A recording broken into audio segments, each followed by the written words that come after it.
यह महज इत्तेफाक नहीं है दोस्तों कि हरियाणा के एक दलित ऑफिसर वाई पूरण कुमार आत्महत्या कर लेते हैं यह कहते हुए कि उनके साथ जातिगत उत्पीड़न हो रहा था। यह महज इत्तेफाक नहीं है दोस्तों कि चीफ जस्टिस ऑफ इंडिया गवाई पर जूता फेंका जाता है और भारतीय जनता पार्टी का एक प्रवक्ता शुभम त्यागी, जो चीफ जस्टिस ऑफ इंडिया गवाई को धमकी दे रहा था, भीड़ की हिंसा की धमकी दे रहा था, उसके पक्ष में सामने उभर कर आता है। और जूते मारने वाला कोई और नहीं, मुख्यमंत्री आदित्यनाथ के बुलडोजर का समर्थक था। यह महज इत्तेफाक नहीं है कि हरिओम नाम का एक दलित बेरहमी से पीटा जाता है। मरते हुए उसके मुंह से राहुल गांधी शब्द निकल रहा था और मारने वाले हंसते हुए यह कह रहे थे कि हम तो मुख्यमंत्री आदित्यनाथ के सपोर्टर्स हैं, उनके समर्थक हैं। मैं आपसे पूछना चाहता हूं, मैं समझ सकता हूं कि हरियाणा के दलित IPS officer Y Puran Kumar, जिनकी पत्नी एक आईएएस ऑफिसर हैं, उस मामले में अभी जांच होनी बाकी है। मगर अगर आप उस सुसाइड नोट पर देखें तो एक आईपीएस ऑफिसर, मंदिर नहीं जाने दिया जाता था, पिता की तबीयत खराब है, छुट्टी नहीं दी जाती थी, उस दलित आईपीएस ऑफिसर ने खुद को गोली मार दी है और उसने करीब एक दर्जन नौकरशाहों और पुलिस ऑफिसर्स का नाम लिया है। क्या वाई पूरण कुमार को इंसाफ मिलेगा? क्या ये तीन चेहरे महज इत्तेफाक हैं? Y Puran Kumar, chief justice of India Gavai, और तीसरा हरिओम। दो अब इस दुनिया में नहीं है, मगर तीसरे यानी चीफ जस्टिस ऑफ इंडिया गवाई साहब का बार बार अपमान हो रहा है। और मुझे कहने में थोड़ी सी भी हिचक नहीं है कि ये तीनों मिसालें भारतीय जनता पार्टी शासित राज्यों, बीजेपी शासित भारत की एक बदनुमा हकीकत है। और सबसे बड़ी बात, कल मैंने पूर्व मुख्यमंत्री मायावती को देखा, करीब 1.5 घंटे का भाषण उन्होंने लखनऊ में दिया और एक बार भी हरिओम का जिक्र नहीं, दलित चीफ जस्टिस ऑफ इंडिया गवाई का जिक्र नहीं, पूरण कुमार जिन्होंने आत्महत्या कर ली क्योंकि उनके साथ जातिगत उत्पीड़न हो रहा था, उसका जिक्र नहीं। वो आलोचना किसकी कर रही थी? वो तारीफ करती हैं भाजपा की, आलोचना करती हैं समाजवादी पार्टी और कांग्रेस की, जो सत्ता में ही नहीं है। मगर सबसे पहले दोस्तों हम बात करेंगे वाई पूरण कुमार की। इंतजार कीजिएगा, हम आपके सामने पेश करेंगे चीफ जस्टिस ऑफ इंडिया गवाई की मिसाल भी। मगर सबसे पहले आपके सामने पूरा मामला क्या है, उन्होंने क्या शिकायत दर्ज की, इस एक एक शब्द पर गौर कीजिएगा दोस्तों, क्योंकि एक एक शब्द आज जब मैं पढ़ रहा हूं तो मुझ पर भारी है, जिससे पता चलता है कि इंसानियत कहां तक दफन हो चुकी है। मैं फिर स्पष्ट कर दूं, मैं जिन लोगों के नाम पढ़ने वाला हूं उन्हें मैं दोषी करार नहीं दे रहा हूं, मैं सिर्फ उनका सुसाइड नोट और उससे जुड़ी जानकारी आपके सामने पेश कर रहा हूं। मैं ये बिल्कुल नहीं कह रहा हूं कि जिनका नाम लिखा गया है वो दोषी हैं। जांच होनी चाहिए, दूध का दूध और पानी का पानी होना चाहिए, मगर एक व्यक्ति ने खुद को गोली मार दी है, वो एक हकीकत है। इससे कम घटनाओं पर लोगों को गुनहगार साबित कर दिया जाता है, लोग 5-5 साल जेल में रहते हैं। यहां एक व्यक्ति ने आत्महत्या कर ली है। क्या हरियाणा सरकार कोई एक्शन लेगी? पूरा मामला क्या है आपकी स्क्रीन पर। हरियाणा के वरिष्ठ IPS officer Y Puran Kumar ने अपने सुसाइड नोट में कई गंभीर आरोप लगाए हैं। उन्होंने 8 से 12 वरिष्ठ पुलिस और प्रशासनिक अधिकारियों के नाम लिए हैं, जिसमें हरियाणा के डीजीपी शत्रुजीत सिंह कपूर और रोहतक के एसपी नरेंद्र बिजरनिया प्रमुख हैं। पूरण कुमार ने आरोप लगाया है उनके साथ जातिगत भेदभाव किया गया, जिससे उन्हें मानसिक रूप से परेशान किया गया और सार्वजनिक रूप से अपमानित किया गया। उन्हें गैर जरूरी नोटिस देकर तंग किया गया। उनकी वार्षिक गोपनीय रिपोर्ट यानी एसीआर में जानबूझकर गड़बड़ की गई और उन्हें गैर मौजूद पदों पर लगाया गया, जिससे उनकी इज्जत और करियर प्रभावित हुआ। कई बार छुट्टी नहीं दी गई, जिससे वो अपने बीमार पिता से नहीं मिल सके, और कानूनी संवेदनशील मामलों में जानबूझकर देरी की गई। सरकारी आवास, वाहन और दूसरी सुविधाओं से भी वंचित रखा गया। उनके खिलाफ झूठे और गुमनाम आरोप लगाए गए और शिकायतें फैलाई गई। उन्होंने 9 पन्नों की सुसाइड नोट में साफ लिखा है कि उनके साथ एससी अधिकारी होने के चलते यह सब योजनाबद्ध तरीके से किया गया, जिससे वो टूट गए। पूरण कुमार ने जिन अधिकारियों को नामजद किया है उनके खिलाफ उत्पीड़न, आत्महत्या के लिए उकसाने और SC/ST एक्ट के तहत FIR दर्ज की गई है। उनकी पत्नी अमनीत पी कुमार वो सेक्टर 11 के पुलिस थाने में गई अपने पति की आत्महत्या के बाद, और ये तमाम शिकायतें उन्होंने की हैं। अभी उनके सामने एक लंबी चुनौती है। अपने पति के लिए इंसाफ की लड़ाई लड़ना एक बहुत लंबी चुनौती है, मगर यह एक हकीकत है। हमारे यहां समाज में कई लोग कहते हैं कि साहब रिजर्वेशंस बंद कर दिए जाएं, आरक्षण बंद कर दिए जाएं। मैं आपसे पूछना चाहता हूं, जिन्हें आरक्षण मिलता है या जो लोग अपनी मेहनत से ऊंचे पदों पर पहुंच जाते हैं, उनका आप क्या हश्र करते हैं, बताइए ना। भाई पूरण कुमार ने जिन लोगों के नाम लिए हैं वो मैं आपके सामने पेश करूंगा, मगर आपके सामने हमारे चीफ जस्टिस हैं गवई साहब। जिस व्यक्ति ने उन पर जूता फेंका, उससे प्रॉब्लम यह नहीं थी कि गवई साहब ने विष्णु के बारे में क्या कहा था, भगवान विष्णु के बारे में क्या कहा था, बल्कि वो व्यक्ति यह भी कह रहा था कि उन्होंने जो बुलडोजर पर कहा, मुझे उसमें प्रॉब्लम है। वो व्यक्ति मुख्यमंत्री आदित्यनाथ के बुलडोजर के पक्ष में खड़ा हुआ था, इसलिए उसने जूता फेंका। और फिर भारतीय जनता पार्टी के गुर्गे, उसके प्रचार तंत्र के दो रुपल्ली ट्रोल सब गवई साहब पर प्रहार कर रहे थे। अब पंजाब सरकार ने, जहां आम आदमी पार्टी की सरकार है, उन्होंने कई गैर जमानती धाराओं में इन लोगों के खिलाफ केस दर्ज कर दिए हैं। अब वो रुदाली कर रहे हैं, और मुझे ताज्जुब नहीं होगा कि जब इन्हें गिरफ्तार करने पंजाब पुलिस आएगी, क्योंकि हमने इस तस्वीर में देखा कि भाजपा का जो प्रवक्ता है शुभम त्यागी, वो एक नफरती चिंटू के पक्ष में आया था जब पुलिस उसे पूछताछ करने ले गई थी। लिहाजा आपको ताज्जुब नहीं होना चाहिए कि जिन लोगों ने गवई साहब पर प्रहार किया, उनका अपमान किया, उनके बारे में हिंसक बातें कही, जब पंजाब पुलिस आएगी तब दिल्ली पुलिस और नोएडा पुलिस, या ये कहा जाए उत्तर प्रदेश पुलिस, ये लोग उन्हें बचाने के लिए खड़े होंगे, जैसा इससे पहले कई बार हुआ है, बार बार हुआ है, लगातार हुआ है। मगर वाय पूरण कुमार, ये समाज के चेहरे पर एक बहुत ही करारा तमाचा है दोस्तों, कि एक दलित आईपीएस ऑफिसर, उसे किसी तरह का कोई संरक्षण हासिल नहीं है। मैं आपसे पूछना चाहता हूं, एक तरफ हरिओम, दूसरी तरफ पूरण कुमार, क्या फर्क है दोनों में? समानता तो हम देख रहे हैं, दलित है, मगर दोनों को जलील किया गया।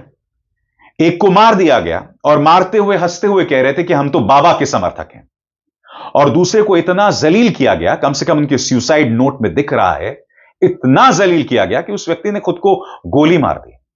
और हां, ऐसे कई लोग होंगे जो पूरण कुमार पर ही दोष मढ़ेंगे आज भी। ऐसे घटिया लोग भी हैं इस समाज में। बहरहाल, उनकी सुसाइड नोट में किन लोगों के नाम लिखे गए हैं, किन लोगों के नामों का जिक्र है, वो मैं आपके सामने पेश करना चाहता हूं। एफआईआर में कौन कौन से अधिकारी और कौन सी धाराएं दर्ज की गई? एफआईआर में नामित अधिकारी Shatrujeet Singh Kapur, Haryana DGP, Narendra Bijarniya, Rohtak SP, Amitabh Dhillon, ADGP, Sanjay Kumar, ADGP, Pankaj Nain, IGP, Kala Ramachandran, पूर्व एडीजीपी, संदीप खिरवार, पूर्व सीपी गुरुग्राम, सिबास कबिराज, पूर्व जेसीपी गुरुग्राम, मनोज यादव, पूर्व डीजीपी, पीके अग्रवाल, पूर्व डीजीपी, टीवीएस एन प्रसाद, पूर्व मुख्य सचिव। और किन धाराओं में उन पे केस हुई है आपके स्क्रीन पर? धारा 108 पढ़ी जाए 3(5) के साथ भारतीय न्याय संहिता के अंतर्गत आत्महत्या के लिए उकसाना, अबेटमेंट टू सुसाइड। धारा 3(1)(r) अनुसूचित जाति जनजाति एससी एसटी अत्याचार निवारण अधिनियम, दलित उत्पीड़न, छल कपट, भेदभाव, इन तमाम मामलों के तहत केस दर्ज किया गया है। मैं फिर कहना चाहूंगा कि जिन लोगों के नाम मैंने अभी अभी पढ़े हैं, मैं ये नहीं कह रहा हूं वो दोषी हैं। मामले की जांच होनी चाहिए और हमें हकीकत तक पहुंचना चाहिए। मगर क्या यह महज इत्तेफाक है कि 2 मौतें और दूसरी तरफ गवई साहब के साथ जो अत्याचार हुआ है, इन तीनों मामलों में कहीं ना कहीं भारतीय जनता पार्टी की नरमी दिखाई देती है अत्याचारियों को लेकर? बताइए ना, जो राकेश किशोर जिसने जूता फेंका, उसके पक्ष में किस पॉलिटिकल पार्टी के लोग दिखाई दे रहे हैं? यह सवाल किया जाना चाहिए ना। प्रधानमंत्री नरेंद्र मोदी गवई साहब पर जो जूता फेंका गया था, करीब 10 से 12 घंटे बाद अपना बयान देते हैं। 10 से 12 घंटे बाद। उनके कानून मंत्री भी दिन भर खामोश रहते हैं। न जाने किस बात पर ये लोग विचार कर रहे थे, इतनी देर तक ये लोग खामोश रहे। सबसे बड़ी बात, वाय पूरण कुमार पर अब तक प्रधानमंत्री खामोश हैं। राहुल गांधी ने अपनी आवाज बुलंद की है वाई पूरण कुमार की आत्महत्या पर। वो क्या कहते हैं आपके स्क्रीन पर। हरियाणा के आईपीएस अधिकारी वाई पूरण कुमार जी की आत्महत्या उस गहराते सामाजिक जहर का प्रतीक है जो जाति के नाम पर इंसानियत को कुचल रहा है। जब एक आईपीएस अधिकारी को उसकी जाति के कारण अपमान और अत्याचार सहना पड़े तो सोचिए आम दलित नागरिक किन हालात में जी रहा होगा। रायबरेली में हरिओम वाल्मीकि की हत्या, सर्वोच्च न्यायालय के मुख्य न्यायाधीश का अपमान और अब पूरण जी की मृत्यु, ये घटनाएं बताती हैं कि वंचित वर्ग के खिलाफ अन्याय अपनी चरम सीमा पर है। बीजेपी आरएसएस की नफरत और मनुवादी सोच ने समाज को विष से भर दिया है। दलित, आदिवासी, पिछड़े और मुस्लिम आज न्याय की उम्मीद खोते जा रहे हैं। यह संघर्ष केवल पूरण जी का नहीं, हर उस भारतीय का है जो संविधान, समानता और न्याय में विश्वास रखता है। और जब राहुल गांधी जातीय जनगणना की बात करते हैं तो उनका अपमान किया जाता है। याद है आपको अनुराग ठाकुर, अगड़ी जाति के एक सांसद, उन्होंने संसद में किस तरह से उनका अपमान किया था कि तुम्हारी तो जाति का नहीं पता है। प्रियंका गांधी वाड्रा ने भी राहुल गांधी के सुर में सुर मिलाया है और उनका बयान आपके स्क्रीन पर। प्रियंका कहती हैं, जातीय प्रताड़ना से परेशान होकर हरियाणा के आईपीएस अधिकारी वाई पूरण कुमार जी की आत्महत्या से पूरा देश स्तब्ध है। देश भर में दलितों के खिलाफ जिस तरह अन्याय, अत्याचार और हिंसा का सिलसिला चल रहा है वो भयावह है। पहले रायबरेली में हरिओम वाल्मीकि जी की हत्या, फिर मुख्य न्यायाधीश का अपमान और अब वरिष्ठ अधिकारी की आत्महत्या यह साबित करती है कि भाजपा राज दलितों के लिए अभिशाप बन गया है। चाहे कोई आम नागरिक हो या ऊंचे पद पर हो, अगर वो दलित समाज से है तो अन्याय और अमानवीयता उसका पीछा नहीं छोड़ते। जब ऊंचे ओहदे पर बैठे दलितों का यह हाल है तो सोचिए आम दलित समाज किन हालात में जी रहा होगा। हरियाणा के मुख्यमंत्री नायाब सैनी अपनी सहानुभूति जतलाने के लिए वाई पूरण कुमार के परिवार से मिले। तस्वीरें आपके सामने हैं और उनका बयान भी आप पढ़ सकते हैं। उनका कहना है, दिवंगत आईपीएस अधिकारी श्री वाई पूरण कुमार जी के असामयिक निधन के पश्चात आज उनके आवास पर जाकर शोक प्रकट किया। परिजनों से मिलकर अपनी संवेदनाएं व्यक्त करते हुए उचित कार्रवाई का आश्वासन दिया। ईश्वर से प्रार्थना है कि इस कठिन समय में शोकाकुल परिजनों को शक्ति दें। और आगे बढ़ने से पहले एक जरूरी संदेश, मेरे कार्यक्रमों के लिए आप नोटिफिकेशन का इंतजार मत कीजिए। मेरे चैनल में जाइए और खुद जाकर कार्यक्रम देखिए और रहिए अपडेटेड। और हां, ज्वाइन कीजिए मेरा चैनल। देखिए यह जरूरी संदेश। स्वतंत्र और आजाद पत्रकारिता का समर्थन कीजिए, सच में मेरा साथी बनिए। बहुत आसान है दोस्तों, इस ज्वाइन बटन को दबाइए और आपके सामने आएंगे ये 3 विकल्प, इनमें से एक चुनिए और सच के इस सफर में मेरा साथी बनिए। मैं भी एक ब्राह्मण हूं, मगर आज मैं Puran Kumar, chief justice of India Gavai और हरिओम के पक्ष में अपनी आवाज बुलंद सिर्फ एक पत्रकार होने के नाते, इस देश का नागरिक होने के नाते नहीं कर रहा हूं, इंसानियत के नाते कर रहा हूं। किसी से जुड़ने के लिए यह जरूरी नहीं है कि मेरी जाति वही होनी चाहिए। मैं एक ब्राह्मण हूं, मगर मैं उस मुद्दे को इंसानियत की निगाह से देख रहा हूं। मैं साफ तौर पर भारतीय जनता पार्टी और आरएसएस की नफरती सोच देख रहा हूं। यह महज इत्तेफाक नहीं है कि इस दौरान प्रधानमंत्री नरेंद्र मोदी के 75 साल पूरे हो गए, जिसको लेकर तमाम धन्ना सेठ, तमाम उद्योगपति, पूरा बॉलीवुड बधाई दे रहा है। यह महज इत्तेफाक नहीं है कि बॉलीवुड के ये छोटे छोटे अभिनेता जो हैं वो गा रहे हैं मोदी है तो मुमकिन है। यह महज इत्तेफाक नहीं है कि आरएसएस के 100 साल पूरे हो रहे हैं।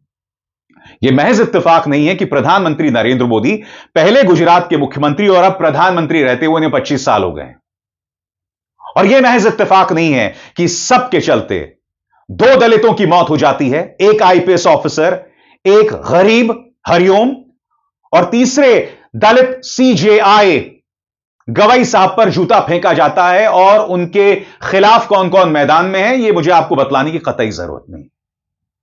मगर किस बात को लेकर हैरत होती है मैं आपको बताता हूं। कल पूर्व मुख्यमंत्री मायावती ने अपना शक्ति प्रदर्शन किया लखनऊ में। वो सामने आई, मैं बहुत ध्यान से सुन रहा था उन्हें। मुझे उम्मीद थी कि वो हमारे सामने जो 3 ज्वलंत मुद्दे हैं उसकी चर्चा करेंगे। मगर नहीं, दलित के मुद्दे पर वो कांग्रेस पर प्रहार करती हैं, समाजवादी पार्टी पर प्रहार करती हैं, भाजपा पर खुश नहीं रहती हैं, उल्टा भाजपा की तारीफ करती हैं। क्या हरिओम का दर्द बहन मायावती को नहीं दिखाई दे रहा? पूरण कुमार जी की क्या मजबूरी रही होगी? क्या ये पूर्व मुख्यमंत्री मायावती नहीं देख पा रही? क्या chief justice of India Gavai साहब पर जो जूता फेंका गया और भाजपा जिस तरह से अत्याचारियों और हिंसा करने वालों के पक्ष में आई, क्या यह पूर्व मुख्यमंत्री मायावती को नहीं दिखाई दिया? सबसे पहले सुनिए वो बोल क्या रही हैं। वर्तमान राज्य सरकार की भी बहुत बहुत आभारी है, और इसलिए आभारी है क्योंकि इस स्थल को देखने वाले लोगों के टिकटों का इकट्ठा हुआ पैसा पूर्व की रही सपा सरकार की तरह वर्तमान भाजपा की राज्य सरकार ने इसे दबाकर नहीं रखा है, बल्कि पार्टी के आग्रह करने पर इसकी मरम्मत करने पर पूरा खर्च किया है। तो देखा आपने, यहां पर वो प्रहार भाजपा पर नहीं कांग्रेस पर कर रही हैं, और जाहिर सी बात है उनका निशाना दरअसल बिहार के चुनाव है, क्योंकि बिहार के चुनावों में वो कहीं ना कहीं एक संदेश देना चाहती हैं कि कांग्रेस जो है वो दलितों के पक्ष में नहीं है। हमें यह नहीं भूलना चाहिए कि हाल के लोकसभा चुनावों में बीएसपी को एक भी सीट नहीं मिली थी। यही बदतर हालात विधानसभा चुनावों में भी थे। कहने का अर्थ साफ है कि हर गुजरते दिन के साथ बीएसपी का जो राजनीतिक वजूद है वो खत्म होता जा रहा है, और इसकी एक बहुत बड़ी वजह है कि जिस उग्र अंदाज में, जिस अफर्मेटिव अंदाज में मायावती जी को दलितों के पक्ष में सामने आना चाहिए, वो सामने नहीं आती। अब भी जब वो भीड़ को संबोधित करती हैं तो एक लिखित दस्तावेज सामने होता है। कल मुझे बताया गया कि वो वैसे भी इंटरैक्ट करने की कोशिश कर रही थी। मैं सिर्फ यही उम्मीद कर रहा हूं मायावती जी कि ये जो बात आपने कही है, आने वाले दिनों में आप जब रैलियां करेंगी तो जो दलितों पर अत्याचार हो रहे हैं, जिस पर उत्तर प्रदेश नंबर 1 है, इस पर भी आप अपनी राय देंगी, क्योंकि यहां पर आपकी खामोशी वाकई दुख देने वाली है। यह बात हजम नहीं होती कि आखिर क्या वजह है कि आप पूरण कुमार पर खामोश हैं, हरिओम पर खामोश हैं, और chief justice of India Gavai साहब पर जो जूता चलाया गया है उस पर खामोश हैं। मैं उम्मीद करता हूं कि जो भी आपकी मजबूरी होगी, जो भी वो रहस्यमय ताकतें होंगी, उन्हें परे रखकर आप मजबूती से अपनी बात रखेंगी। सुनिए इस बारे में कांग्रेस क्या कह रही है। सुप्रेशन। सर्वप्रथम तो पूजनीय कांशीराम जी की पुण्यतिथि पर उनको नमन है, और वो जिस तरह की लड़ाई उन्होंने दलितों के लिए, वंचितों के लिए, हाशिए पर पड़े हुए लोगों के लिए लड़ी, ये राष्ट्र उनके लिए कृतज्ञ रहेगा। इस देश को आशा थी कि आज जब बहन जी करीब 9 साल बाद एक पब्लिक रैली एड्रेस करेंगी, और खासतौर से मान्यवर कांशीराम जी की पुण्यतिथि पर, तो वो फिर से पुरजोर तरीके से दलितों की आवाज बनेंगी, उनकी बात उठाएंगी। लेकिन बड़ा दुख हुआ और बड़ा अफसोस हुआ ये देखकर, और आज दलित समुदाय निराश है कि मायावती जी ने कुछ नहीं कहा। उन्होंने उस सरकार की तारीफ करी जिसके राज में, जिसके कार्यकाल में यूपी दलित उत्पीड़न और दलित अपराध के लिए नंबर 1 बना हुआ है। उन्होंने उस सरकार की तारीफ में कसीदे पढ़े जहां पर एक लड़के की, हरिओम की, जो दलित समुदाय से आते थे, पीट पीट कर हत्या हो जाती है रायबरेली में, और हत्या करने वाले अपने आप को बाबा के लोग कहते हैं। उन्होंने उस सरकार की तारीफ करी जिसके रहते हुए 1 हफ्ते से भी कम टाइम में प्रयागराज में देवीशंकर नाम के दलित व्यक्ति की हत्या हो जाती, क्योंकि उसने बोझा उठाने से मना कर दिया था। तो आज सिर्फ हम ही नहीं, दलित समुदाय निराश है बुरी तरह से। मुझे लग रहा था कि बहन जी इतने दिनों बाद बोलेंगी तो शायद वो जो दलित समुदाय से इस देश के मुख्य न्यायाधीश आते हैं और उनके साथ जो किया गया, जो जूता उन पर फेंका गया, और उनके खिलाफ जो हिंसा भड़काने की लगातार बात हो रही है, जिस तरह की चर्चा चल रही है, उस पर वो बोलेंगी, उसकी निंदा करेंगी, उसकी भर्त्सना करेंगी। लेकिन उन्होंने एक शब्द नहीं कहा। मुझे ये देखकर, सुनकर दुख हुआ। मुझे लग रहा था कि उनको एक टाइम पर दलित का रहनुमा कहा जाता था, लेकिन उन्होंने कुछ नहीं कहा, और उन्होंने उस सरकार की तारीफ करी जिसमें जबरदस्त दलित उत्पीड़न हो रहा है। तो वो किस दबाव में कर रही हैं, क्या कारण है, मैं नहीं समझ सकती हूँ। एजेंसी का कारण है, ईडी सीबीआई है, मैं नहीं जानती। लेकिन आज बहन जी ने दलित समुदाय को निराश किया है। यह हो सकता है दोस्तों कि बीएसपी सुप्रीमो मायावती ने कांग्रेस पर इसलिए प्रहार किया हो क्योंकि हर गुजरते दिन के साथ दलित जो है वो कांग्रेस की तरफ देख रहा है। जब उत्तर प्रदेश में लोकसभा चुनाव हुए थे, जब 43 सीटें मिली थीं, तब एक बहुत बड़ी तादाद में दलितों का वोट बैंक जो है वो महागठबंधन यानी इंडिया गठबंधन की तरफ शिफ्ट हुआ था। यह उत्तर प्रदेश की एक हकीकत है और हो सकता है कि उस बिखरते जनाधार को समेटने के लिए मायावती ने बात कही हो, या फिर कहीं ना कहीं इस बयान के जरिए वो भारतीय जनता पार्टी को फायदा पहुंचाना चाहती हो। यह भी हो सकता है क्योंकि इस बयान से कम बीजेपी को कोई नुकसान नहीं होगा। अगर नुकसान होगा तो शायद स्वयं बीएसपी को होगा या कांग्रेस और अखिलेश या फिर तेजस्वी यादव को होगा। मुद्दा यहां साफ है, मगर यह तो राजनीति है दोस्तों। मगर एक बार फिर उसी मुद्दों को, उन्हीं चेहरों को देखिए। स्वर्गीय पूरण कुमार, स्वर्गीय हरिओम और chief justice of India Gavai साहब जिन पर जूता फेंका गया है, यह समाज की बदनुमा हकीकत है और आप इससे मुंह नहीं मोड़ सकते। अभिसार शर्मा को दीजिए इजाजत। नमस्कार।